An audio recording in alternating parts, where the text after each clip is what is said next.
Friends, బాగున్నారా? మీరెంతో బాగుండాలని కోరుకుంటాను. ఈ రోజు మన ఛానల్లో బ్రెడ్ రసమలై చేసుకుంటాను. ముందుగా తాజా బ్రెడ్లు తీసుకోవాలి. పాతది బాగుండదు, కొత్తగా ఉండేది తీసుకోవాలి. ఒక బాటిల్ మూత తీసుకొని ఆ మూతతోటి ఈ విధంగా దాని సహాయంతో తీసుకోవాలి. ఈ విధంగా చేసుకోవాలి. ఈ విధంగా అన్ని చేసుకుందాము. ఈ విధంగా అన్ని కట్ చేసి పెట్టుకోవాలి. దానికోసం స్టవ్ వెలిగించుకోవాలి. ఒక బాండ్లు పెట్టుకోవాలి. ఈ కప్పు తోటి 2 కప్పులు పాలు తీసుకుంటాను.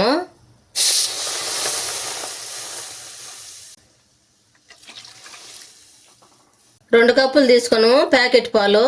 బాగా మరిగించుకోవాలి. ఇవి బాగా పొంగు వచ్చి బాగా ఇనికేదాకా కలుపుకోవాలి.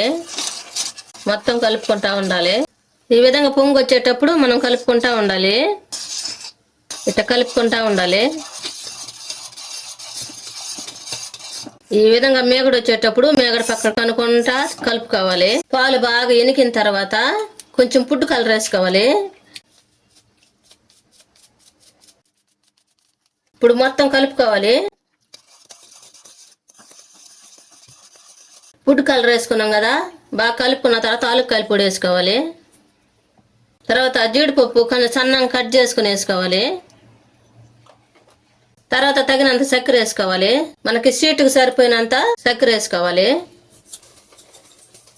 ఇది మొత్తం కలుపుకోవాలి.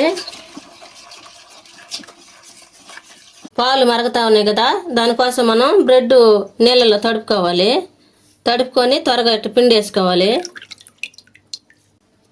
ఇట్లా పాలల్లో వేసేసుకోవాలి.